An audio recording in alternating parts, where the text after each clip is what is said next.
6 মাস পর ছোট পর্দায় ফিরেই ক্ষোভ উগরে দিলেন অভিনেতা। টানা 6 মাস অভিনয় জগৎ থেকে দূরে ছিলেন দৈপায়ন দাস। শেষবার তাকে দেখা গিয়েছিল 2 শালিক ধারাবাহিকে। তারপর হঠাৎ করেই উধাও হয়ে যান ছোট পর্দা থেকে। অবশেষে গঙ্গা ধারাবাহিকের হাত ধরে আবারও ফিরেছেন তিনি। কিন্তু এই দীর্ঘ বিরতির কারণ কি? অভিনেতা নিজেই জানিয়েছেন, ব্যক্তিগত জীবনের কঠিন সময়ের মধ্য দিয়ে যাচ্ছিলেন তিনি। মায়ের অসুস্থতা, তারপর মায়ের মৃত্যু, সব মিলিয়ে কিছুদিন নিজেকে কাজ থেকে সরিয়ে রাখতে চেয়েছিলেন দৈপায়ন। তবে এর মধ্যেই সোশ্যাল মিডিয়ায় ছড়িয়ে পড়ে অন্য গুঞ্জন। কিছু পেজ দাবি করতে শুরু করে ভোকাল কর্ডের গুরুতর সমস্যার কারণে নাকি অভিনয় ছেড়ে দূরে ছিলেন অভিনেতা। আর সেই খবর চোখে পড়তেই রীতিমতো ক্ষুব্ধ হয়ে ওঠেন দৈপায়ন।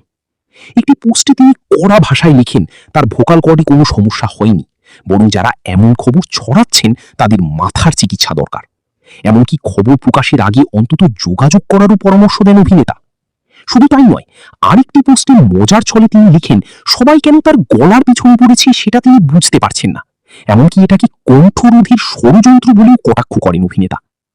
এই মুহূর্তে গঙ্গা ধারাবাহিকে অর্জুনের দাদা উদয়নের চরিত্রে দেখা যাচ্ছে দৈপায়নকে। চরিত্রটি আপাতত ইতিবাচক হলেও ভবিষ্যতে গল্প কোন দিকে মোড় নেবে সেটাই এখন দেখার।